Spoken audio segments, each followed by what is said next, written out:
Professor Prabhanjan Yadav ఇక లేరు. పాలకుర్తి మండలం గూడూరు గ్రామంలో ఓ సామాన్య గొర్రెల కాపరి యాదవ్ కుటుంబంలో యాదనాల కొమరమ్మ సోమయ్య దంపతులకు ప్రధాన సంతానంగా జన్మించి మొట్టమొదటిసారిగా గ్రామం నుండి ఇండియన్ ఇన్ఫర్మేషన్ సర్వీస్ సాధించి ఆల్ ఇండియా రేడియో నందు విధులు నిర్వహించి జాతీయ ప్లానింగ్ కమిషన్ న్యూఢిల్లీ నందు పిఆర్ఓగా విధులు నిర్వహించి తెలంగాణ కోసం రాజీనామా చేసి విద్యార్థి దశ నుండే వామపక్ష ఉద్యమాల కీలక పాత్ర పోషిస్తూ డోలు దెబ్బ, యాదవ్ ఇంటెలిజెన్స్ ఫోరం మరియు దొడ్డి కొమరయ్య చిత్రాన్ని మొట్టమొదటిగా చేయించిన వ్యక్తి. సత్యశోధక సామాజిక విద్యాపీఠం స్థాపించి ఎంతోమంది విద్యార్థులకు విద్యను అందించిన వ్యక్తి.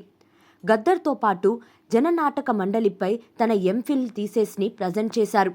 ఉమ్మడి Andhra Pradesh state BSP party general సెక్రటరీగా కార్యక్రమాలు నిర్వహిస్తూ అనేక ఉద్యమ సంఘాల్లో, ఆ తర్వాత తెలంగాణ యూనివర్సిటీ జర్నలిజం విభాగంలో ప్రొఫెసర్గా తన సేవలను కొనసాగిస్తూ రిటైర్ అయ్యారు. ఆ తర్వాత సామాజిక ఉద్యమకారుడిగా తెలంగాణ జనసైన స్థాపించి సామాజిక తెలంగాణ సాధన లక్ష్యంగా అహర్నిశలు పరితపించి Mandal TV social media channel ద్వారా ఉద్యమాలు చివరి వరకు కొనసాగిస్తూ తుదిశ్వాస వరకు మేమెంతో మాకంతా నినాదంతో బీసీ ఉద్యమాన్ని నడిపిస్తూ అనేక సభలు సమావేశాలు నిర్వహించి Bahujan media, the voice of voiceless మొదలుగా పుస్తకాలను రచించి చివరిగా తన భౌతిక దేహాన్ని కూడా జనగాం జిల్లా కాలేజ్కి సమర్పించారు.